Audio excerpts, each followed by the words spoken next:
एक समय की बात है, एक छोटे से गांव में एक विधवा महिला जानवी अपने 2 छोटे बच्चों के साथ रहती थी। जानवी का जीवन संघर्षों से भरा था। उसके पति का देहांत कई साल पहले हो चुका था और तब से अकेले ही मेहनत करके अपने बच्चों का पालन पोषण कर रही थी। गांव में उसे गरीब और अभावग्रस्त माना जाता था, लेकिन जानवी के दिल में हमेशा सच्चाई और ईश्वर के प्रति आस्था थी।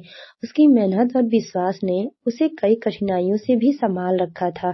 वह अपने बच्चों के लिए कोई भी काम मिलता था, वह पूरी जिम्मेदारी और ईमानदारी के साथ करती थी। दिवाली का त्योहार आने वाला था। हर घर में साफ सफाई और सजावट का काम जोरों से चल रहा था, लेकिन जानवी के पास न तो दिए के लिए तेल, न ही मिठाइयों के लिए सामग्री और न ही बच्चों के लिए नए कपड़े थे। उसे बहुत दुख होता था कि वह अपने बच्चों को दिवाली की खुशियां नहीं दे पा रही है। बच्चों की उत्साह भरी आंखों को देखकर उसे बार-बार खुद पर दुख होता था। जानवी बहुत चिंतित रहती थी अपने बच्चों का चेहरा देखकर, लेकिन वह कुछ नहीं कर सकती। एक रात जानवी सोई हुई थी, उसे एक रहस्यमय सपना आया।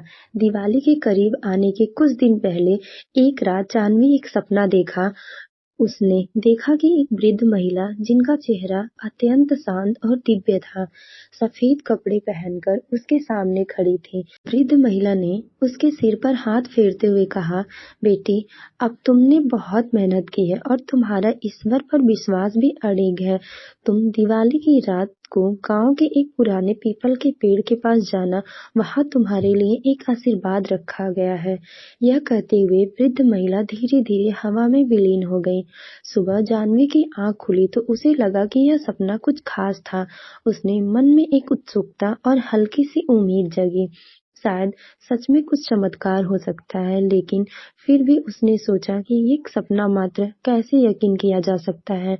उसकी रोजमर्रा की जरूरतें उसे सपने पर भरोसा से रोक रही थी, लेकिन सपना बार बार उसकी आंखों के सामने आता और उसके दिल में एक हल्की सी उम्मीद बनी रही। दिवाली के दिन जानवी ने अपने छोटे से घर को साफ किया, बच्चों के साथ मिट्टी के दिए बनाए और घर के सामने सजाने के लिए कुछ पुराने कपड़े के टुकड़े को संभाल कर बंधनवार तैयार किए।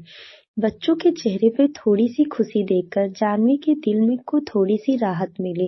उसने सोचा कि वह भगवान के आगे दिए जलाकर प्रार्थना करेगी कि उसका और उसके बच्चों का जीवन थोड़ा अच्छा हो जाए। रात का इंतजार और चमत्कार की उम्मीद थी। उसके मन में रात होते ही जानवी का सपना फिर से उसे याद आया। बच्चों को पड़ोस की दादी के पास छोड़कर वह पुराने पीपल के पेड़ की ओर बढ़ चली। रास्ते में उसके मन में कई विचार आ रहे थे। कहीं यह सपना केवल उसकी कल्पना तो नहीं थी? क्या सच में कुछ मिलेगा वहां?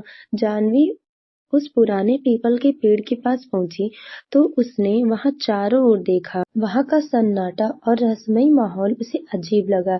तभी उसे एक छोटी सी गठरी दिखाई दी, जो सफेद कपड़े से लटकी हुई थी। उसका दिल तेजी से धड़कने लगा। उसने हिम्मत करके गठरी को उठाई और खोलकर देखा तो उसकी आंखें खुली की खुली रह गई।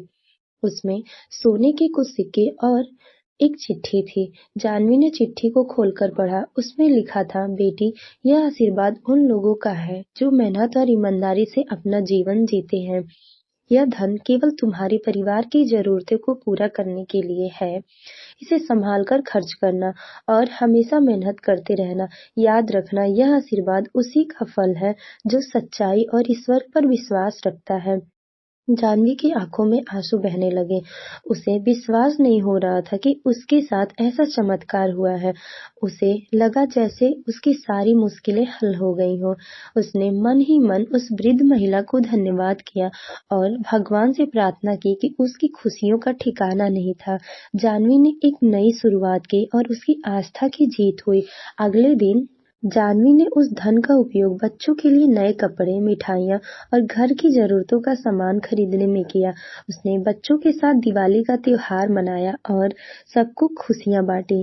गांव के लोग हैरान थे कि जानवी के घर में अचानक इतनी खुशियाँ कहाँ से आ गईं। जब लोगों ने उससे पूछा तो उसने कहा, यह सब भगवान का आशीर्वाद है।